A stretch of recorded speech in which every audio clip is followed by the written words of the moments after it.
मैंने अपनी जिंदगी के गुजरे हुए चंद सालों से जो सीखा है वो है खामोश हो जाना।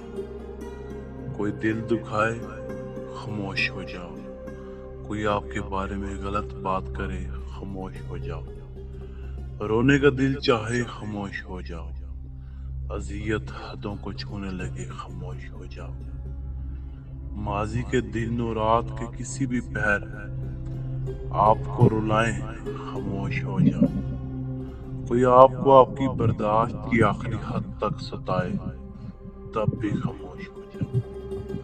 कसम से आपकी इस खामोशी का अजर आपको आपका रब ऐसे अता करेगा कि आपकी आंखें तशक्कर से भीग जाएंगी, आपका दिल इन शुक्र के सजदों में ही कहीं रह जाएगा। इस लम्हे आपको एहसास होगा कि खामोश हो जाना किस कदर बेहतर है गिला शिकवा करने से। खामोशी इतनी गहरी होनी चाहिए कि नाकदरी करने वालों की चीखें निकल जाए।